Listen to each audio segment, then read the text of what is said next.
बिस्मिल्लाहिर्रहमानिर्रहीम अस्सलाम वालेकुम रहमतुल्लाहि व बरकातुहू। उम्मीद है आप सब खैरियत से होंगे। मैं हूं सैफुल इस्लाम और आप देख रहे हैं सैफ बिन नूर। एक अहम मसला है कि लोग इसके बारे में बहुत ज़्यादा बात करते हैं और बड़े बड़े स्कॉलर्स जो ख़ुद को कहते हैं वो भी इसके ऊपर बात करते हैं और वो बिल्कुल रसूलुल्लाह सल्लल्लाहु अलैहि वसल्लम की तालीमात के ख़िलाफ़ बात करते हुए नज़र आते हैं। वो मसला ये है कि अगर आपने अपना फ़र्ज़ हज कर लिया है या एक आपने उम्रा कर लिया है तो अब आपको मज़ीद ना हज की ज़रूरत है ना आपको उम्रा की ज़रूरत है। आप ऐसा करें कि उस हज और उम्रा के पैसे आप यूँ करें किसी गरीब को सदका कर दें। बस अब आपको हज उम्रा करने की ज़रूरत बिल्कुल भी नहीं है। बड़े बड़े लोग इसके ऊपर जो है वो वीडियोस बना रहे हैं और इस बात को बहुत ज़्यादा फैला रहे हैं कि ये बिल्कुल एक गलत अमल है। गोया कि एक दफ़ा हज करने के बाद दूसरा हज करना ये बड़ा गलत अमल है, या एक उम्रा के बाद दूसरा उम्रा करना ये बड़ा गलत अमल है। तो मैं आपके सामने अहादीस की रोशनी में ये बात रखूँगा कि ये बिल्कुल गलत अमल नहीं है, बल्कि ये रसूलुल्लाह सल्लल्लाहु अलैहि वसल्लम का पसंदीदा अमल है और ये अल्लाह रब्बुल इज़्ज़त के पाक पैगम्बर सल्लल्लाहु अलैहि वसल्लम का हुक्म है। और जो अल्लाह के नबी का हुक्म है वही अल्लाह का हुक्म है, जो अल्लाह के नबी की पसंद है वही अल्लाह की पसंद है। इसलिए इस बात को हमने समझना है इस वीडियो के अंदर कि ये लोग सही कहते हैं या गलत कहते हैं। सबसे पहले तो ये जान लीजिए कि इस्लाम किसी एक ख़ास हुक्म के लिए तो नहीं है। इस्लाम ने इंसान की पूरी ज़िंदगी के लिए मुख्तलिफ़ अहकामात रखे हैं, मुख्तलिफ़ हुक्म रखे हैं।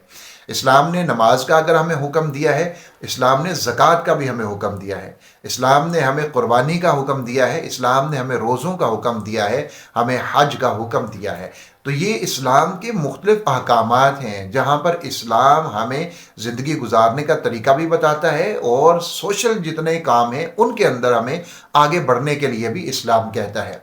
यानी अगर नमाज हम पढ़ रहे हैं अपने लिए जिससे हमारी ज़ात को फ़ायदा है, रोज़ा रख रहे हैं हम अपने लिए जिसमें हमारी ज़ात को फ़ायदा है, अगर हम हज कर रहे हैं अपने लिए जिसमें हमारी ज़ात को फ़ायदा है, तो इस्लाम ने वहीं पर हमें ज़कात का हुक्म दिया कि जिससे लोगों को फ़ायदा है। वहीं पर इस्लाम ने हमें रोज़ों के बाद सदका फ़ितर का हुक्म दिया कि जिसमें लोगों का फ़ायदा है।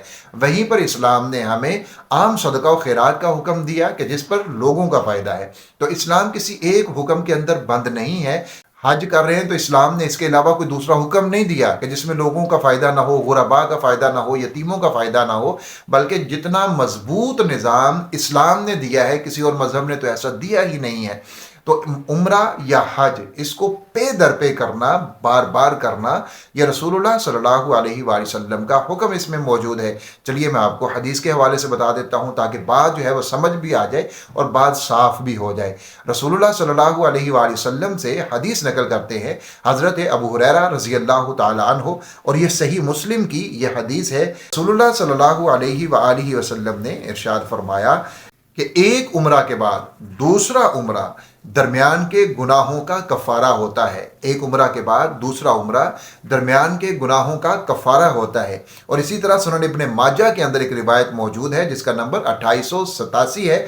उसमें हज़रत उमर रज़ी अल्लाह तआला अन्हु से मरवी है और रसूलुल्लाह सल्लल्लाहु अलैहि वसल्लम का इरशाद नकल फरमाते हैं कि रसूलुल्लाह सल्लल्लाहु अलैहि वसल्लम ने इरशाद फरमाया, हज और उम्रा को यके बाद दीगरे अदा करो। हज और उम्रा को यके बाद दीगरे अदा करो, इसलिए उन्हें बार बार अदा करना फ़क्र और गुनाहों को ऐसे ही दूर करता है जैसे भट्टी लोहे के मैल को दूर करती है। ये सुनन इब्न माजा के अंदर 2887 नंबर हदीस मौजूद है। ये दो हदीसें मैंने आपके सामने रखी हैं और भी उम्रा की फजीलत, हज की फजीलत में और भी हदीसें मौजूद हैं कि जिसमें रसूलुल्लाह सल्लल्लाहु अलैहि वसल्लम ने हमें बता दिया कि आपने उम्रा करना है, इसका अजर क्या है, और यह भी फरमा दिया कि इनको यके बाद दीगरे किया करो। यानी एक उम्रा करो, उसके बाद फिर और उम्रा करो, फिर और उम्रा करो। एक हज कर लिया, फिर और हज करो, फिर और हज करो। क्या सहाबा इकराम रिज़वानुल्लाहि तआला अलैहिम अजमाइन इन चीज़ों को नहीं समझते थे? बहुत सारे सहाबा इकराम की ज़िंदगियाँ आपके सामने हैं। उन्होंने कई कई हज किए, कई कई उम्रे किए। सहाबा इकराम के ज़हन में ये बात क्यों नहीं आई कि हमने जो खर्चा उम्रे के ऊपर करना है, हमने जो खर्चा हज के ऊपर करना है, क्यों ना हम इसी खर्चे को गुरबा के ऊपर कर दें, यतीमों के ऊपर कर दें, मिस्कीनों के ऊपर कर दें, ज़रूरतमंदों के ऊपर कर दें। हम क्यों ना ऐसा करें? सहाबा इकराम ने तो ऐसा नहीं किया। उन्होंने उम्रे को उम्रे की जगह के ऊपर रखा, हज को हज की जगह के ऊपर रखा और आम सदका और खैरात ज़कात को उसकी जगह के ऊपर रखा। क्या कभी सहाबा इकराम ने ऐसा किया? या आज जो लोग हैं, जो मुसलमान बार बार हज उम्रे पर जाते हैं, क्या वो ऐसा करते हैं कि उनके ऊपर जो ज़कात वाजिब हो जाती है तो वो उस ज़कात की रकम से खुद हज करने के लिए चले जाएं, या उस ज़कात की रकम से वो खुद उम्रा करने के लिए चले जाएं? ऐसा तो नहीं होता।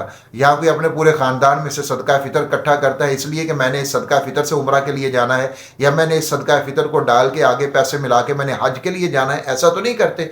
वो जब ज़कात देने की बारी आती है तो वो उन्हीं लोगों के ऊपर खर्च की जाती है जो लोग मुस्तहिक हैं। फ़ितर देने की बारी आती है तो वो भी उन्हीं लोगों को दिया जाता है जो उसके मुस्तहिक होते हैं। तो यहाँ दोनों चीज़ों को मिला दिया जाता है ताकि लोगों के जहनों के अंदर कन्फ्यूजन डाल दी जाए और ये समझ आ जाए लोगों को ये हज उम्रा बार बार करना ये एक आम सा और फजूल सा अमल है। नौज़ुबिल्लाह, ऐसा नहीं है। हज उम्रा करना इसका एक अपना मुकाम है और गुरबा यतीमों के ऊपर खर्च करना ये इसका अपना मुकाम है। जैसा कि कुर्बानी के अय्याम आते हैं तो वहाँ पर लोग बातें करना शुरू कर देते हैं कि जी आप ऐसा करें, कुर्बानी का जानवर 1 लाख 2 लाख 3 लाख का खरीदने की बजाय आप उतने पैसे गरीबों को क्यों नहीं दे रहे थे। उन जाहिलों को ये नहीं पता होता कि ये जो कुर्बानी के जानवर हैं इनके पीछे अगर आप देखते हैं तो बहुत सारे गरीबों की रोजी इनके साथ जुड़ी हुई है। वो लोग उन लोगों को मशवरा नहीं देते जो 3 लाख 4 लाख का आईफोन ले लेते हैं, 15 लाख का आईफोन ले लेते हैं और जेबों में डालते हैं। उनको ये मशवरा क्यों नहीं देते, भाई आईफोन से जो काम आप ले रहे हो इसमें कैमरा है, इसके अंदर आप कॉल करते हो, इसमें आप इंटरनेट चलाते हो, इसमें आप सोशल ऐप्स चलाते हो, तो यही काम तो एक 20,000 वाला एंड्रॉयड भी कर देगा। तो आप ऐसा करो ये 3 4 5 10 लाख वाला आईफोन बेचो, एक 20,000 वाला चले 50,000 वाला एंड्रॉयड ले लो और फिर उस एंड्रॉयड से अपने काम करो और बाकी जितने पैसे हैं वो आप लोग गरीबों में क्यों नहीं खर्च कर देते। इसी तरह एक बंदे ने 1 करोड़ की गाड़ी रखी है, आप उसको क्यों नहीं कहते जाके कि ये 1 करोड़ की गाड़ी तुमने फजूल में रखी हुई है। आप ऐसा करो कि छोटी गाड़ी ले लो, 20 लाख 30 लाख 40 लाख वाली गाड़ी ले लो जिसमें आपने काम सवारी करनी है, वो उसमें भी हो जाएगी, बाकी पैसे हम गरीबों के अंदर लगाएंगे। ऐसा क्यों नहीं किया जाता? ये दुनिया के कामों में बिल्कुल नहीं। और जब कोई दीन के काम के ऊपर अमल करने लगता है फौरन सवाल उठने लग जाते हैं, ये बार बार हज क्यों कर रहा है, बार बार उम्रा क्यों कर रहा है। अब आइए कि फुकाहे कराम और उलमा क्या कहते हैं कि क्या वाकई बार बार हज नहीं करना चाहिए, बार बार उम्रा नहीं करना चाहिए।